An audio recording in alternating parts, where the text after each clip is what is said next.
Now they're admitting it. Almost 2 years after the New York Post broke the Hunter Biden laptop story just days before the 2020 election, the New York Times, Washington Post, and other outlets are now admitting the Hunter Biden laptop story was true.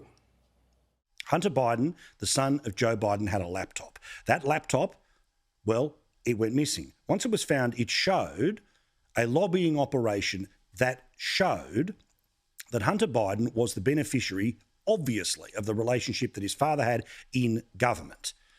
Now, this was, of course, a story that was denied, not allowed to be talked about. Well, the New York Times, they did a story following up on all of this, and surprise, surprise, now that it all doesn't matter, have now confirmed that all of it was true. And what exactly did the New York Post story say? Hunter Biden introduced his father, then Vice President Joe Biden, to a top executive at a Ukrainian energy firm less than a year before the elder Biden pressured government officials in Ukraine into firing a prosecutor who was investigating the company, according to emails obtained by the Post. The New York Post continued.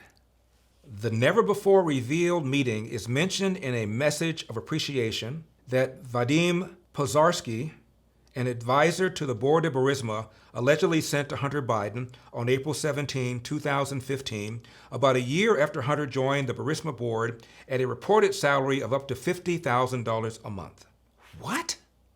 The blockbuster correspondence, which flies in the face of Joe Biden's claim that he's never spoken to my son about his overseas business dealings, is contained in a massive trove of data recovered from a laptop computer. The computer was dropped off at a repair shop in Biden's home state of Delaware in April 2019, according to the store's owner.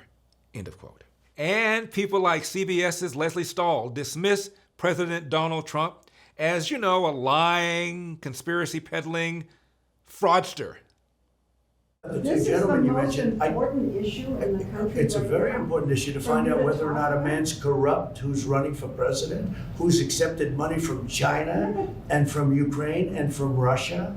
All these things have been investigated and it's incredible the way you can try and say this and sit there and look me in the eye and say it. He accepted money, his family, from Russia, from Ukraine, from China, and from other places. His brother, who didn't have experience, became a big builder in Iraq without experience. Take a look at what's going on, Leslie. And then you say how that shouldn't be discussed. I'm saying it's the biggest scandal out there, Leslie. And you think it's the biggest issue to campaign on? I think it's one of the biggest scandals I've ever seen, and you don't cover it. You want to talk about... Well, because it can't be verified. You want to talk about insignificant things. I'm telling you. Of course it can be verified. Excuse me, they found the laptop. Leslie. It can't be verified. What can't be verified? The laptop. Why do you say that? Because even the family hasn't... The family on the laptop, he's gone into hiding. For 5 days, he's gone into hiding. He's preparing for your debate. Oh, it's taken him 5 days to prepare? I doubt it. Okay, go ahead.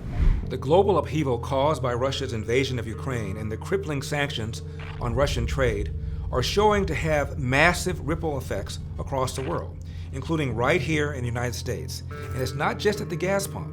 Food prices are soaring right now. To quote President Biden, with regard to food shortages, it's going to be real. Friends, inflation continues to skyrocket. As the dollar becomes worth less every day, transition some of your nest egg to something of worth. Gold and silver from Birch Gold. That's right.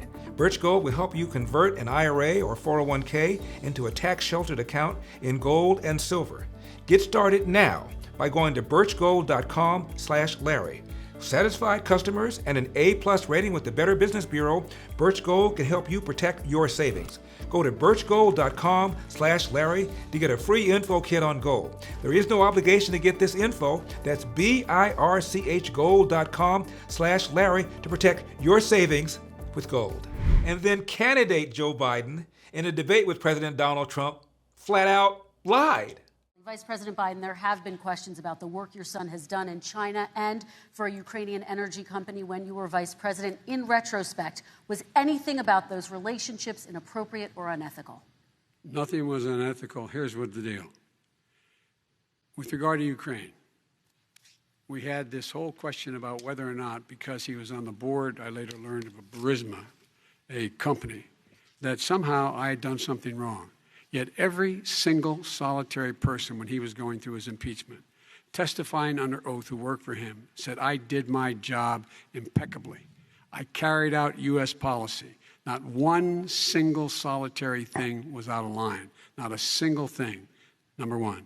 Number two, the guy who got in trouble in Ukraine was this guy trying to bribe the Ukrainian government to say something negative about me, which they would not do and did not do because it never, ever, ever happened. My son has not made money in terms of this thing about, what are you talking about, China. I have not had, the only guy made money from China is this guy. He's the only one. Nobody else has made money from China. President Trump, let me ask my question to you. But could I just, one thing? Very quickly. His son didn't have a job for a long time, was sadly no longer in the military service. I won't get into that. And he didn't have a job. As soon as he became vice president, Burisma, not the best reputation in the world, I hear they paid him $183,000 a month. Listen to this. $183, and they gave him a $3 million upfront payment. All right. And he had no energy I'm going to let the Vice President That's respond to that 100% quickly, and then I need to get to a dishonest. question to you. Very No quickly, basis for that. Everybody investigated that. No one said anything he did was wrong in Ukraine. It was a brazen, bald-faced lie. I was very disturbed during the debate when candidate Biden lied to the American people about the laptop. He's squarely confronted with the laptop, and he suggested that it was Russian disinformation and pointed to the letter written by some intelligence people that was baseless, which he knew was a lie. And I was shocked by that. And fortunately, the DNI came out and said, no, it's not disinformation. The FBI said the same thing. Media ignored it. So when you're talking about interference in an election, I can't think of anything more.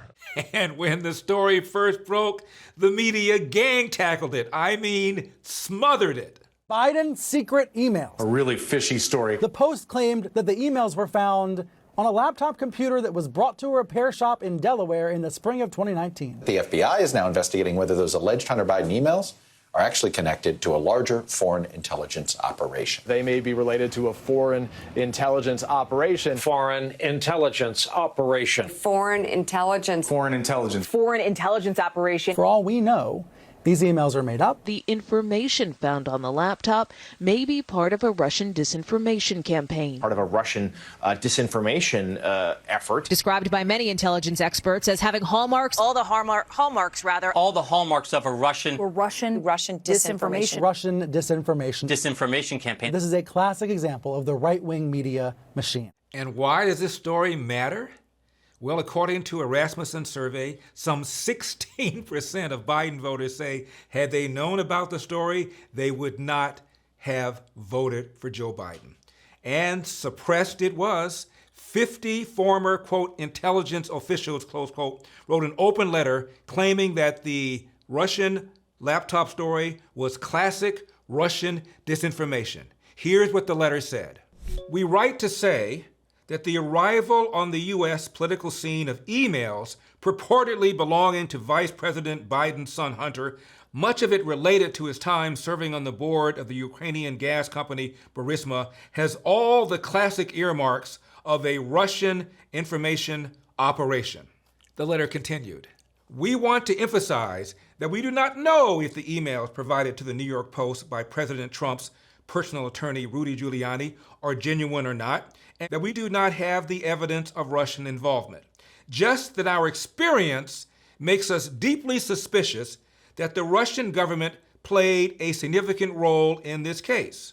If we are right, this is Russia trying to influence how Americans vote in this election, and we believe strongly that Americans need to be aware of this.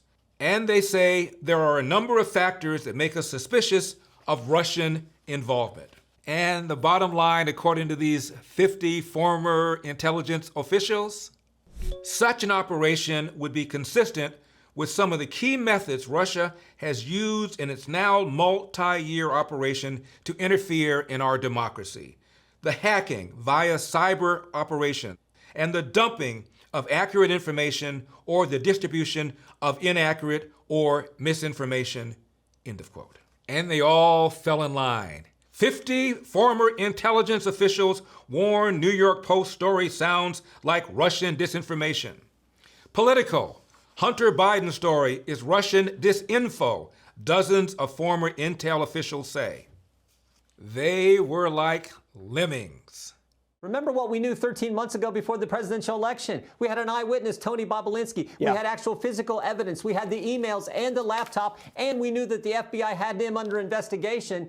But 50 people from the intelligence community told us all it was Russian disinformation. What a joke that was. We needed some real journalism about 13 months ago. I mean, even Bill Maher condemned the way the media slammed this story.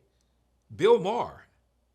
I'm sorry, Hunter Biden, but you are. And, you know, you made a living being a ne'er-do-well who was taking money just because you were the vice president's son and you had influence. He got, I think, $8 million from Chinese energy companies to sit on the board and consult. Yeah, that was his passion in life. Energy exploration. Hooker exploration was his passion. Okay, so the New York Post got a hold of what was in the computer, and, you know, because the New York Post is a Republican paper, and the New York Times and the Washington Post are the Democrat paper. That's where we are again, kind of. And the Republican paper, Twitter wouldn't cancel their account. Can't even report on this story. And now 2 years later, the New York Times and the Washington Post have come around to say, okay, there was something there. Now, what I said at the beginning, how it came to them through Rudy Giuliani and Steve Bannon. So yes, of course, when Rudy Giuliani says, I've got some evidence, you take that with a giant thing of salt. but not 2 years. It didn't take 2 years. It looks like the left-wing media just buried the story because it wasn't part of their narrative, and that's why people don't trust the media. Well, that's all for today's Larry Elder on YouTube. We're now showing a shorter version of our show on YouTube. That's after being censored and demonetized for a whole year. Full episode can be watched on our website, epictv.com/Larry Elder. That's epictv.com/Larry Elder. You can also find out where to watch our show live on cable in your city at ntd.com/TV. All the links are in the description down below.